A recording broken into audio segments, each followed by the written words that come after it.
সময় বিভিন্ন কারণে একত্রিত হই, কিন্তু আজকে আপনারা বিশ্ববিদ্যালয়ের যে ক্যাম্পাসটি দেখছেন, এই ক্যাম্পাসে, প্রাণহীন এই ক্যাম্পাসে আমরা নিজেরা কোনো প্রাণের স্পন্দন অনুভব করছি না। আমাদের প্রাণ আমাদের শিক্ষার্থীরা। আমাদের শিক্ষার্থীরা আপনারা জানেন 1 জুলাই থেকে ধারাবাহিকভাবে অহিংসক অরাজনৈতিক একটি যৌক্তিক দাবি নিয়ে আন্দোলন করছিল, যার সাথে নীতিগতভাবে দেশের বুদ্ধিজীবী সহ ঢাকা বিশ্ববিদ্যালয় শিক্ষক সহ সকল শ্রেণীর সমাজের লোকেরাই আমরা একসাথে ছিলাম।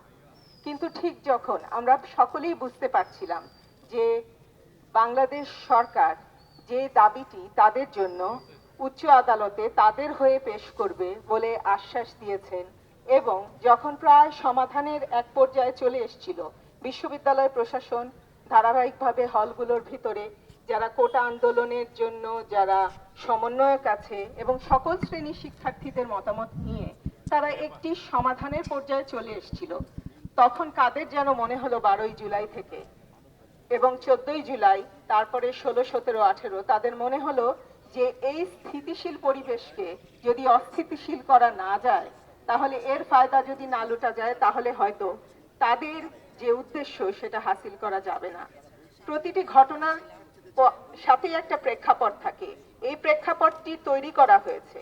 এর মধ্যে ঢাকা বিশ্ববিদ্যালয়ের শিক্ষার্থীরা কোনো সহিংসতার সাথে জড়িত ছিল না। তাদের দাবি, আমরা তাদের পাশে ছিলাম এবং তাদের দাবি বোঝা গেছে যে হাইকোর্টের রায়ের মাধ্যমে তাদের দাবি তারা হয়তোবা প্রশাসনের সাথে আলোচনায় বসে কিংবা সরকারের সাথে বসে যা দাবি করতেন তার চেয়েও বেশি পাওয়া গেছে।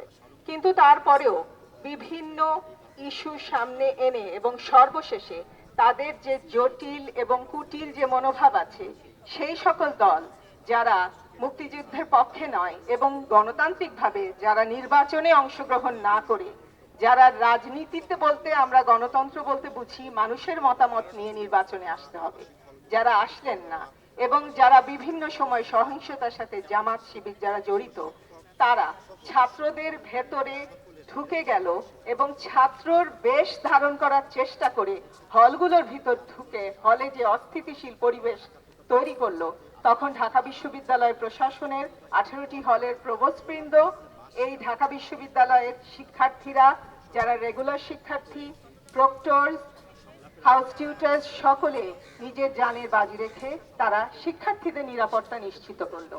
ঢাকা বিশ্ববিদ্যালয়ে যখন আর বেশি কিছু করা গেল না এই সহিংসতার পরেও, তারপরে তাণ্ডব শুরু হয়ে গেল দেশের বিভিন্ন প্রাতিষ্ঠানিক ক্ষতি করবার জন্য।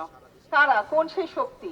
ছাত্ররা পরিষ্কারভাবে বলেছে তারা কোনো রাজনৈতিক আন্দোলনের ঢাল হবে না, তারা কোনো সহিংসতার সাথে জড়িত না। ছাত্রদের নিরাপত্তা দেশের পুলিশ বাহিনীর, সাংবাদিক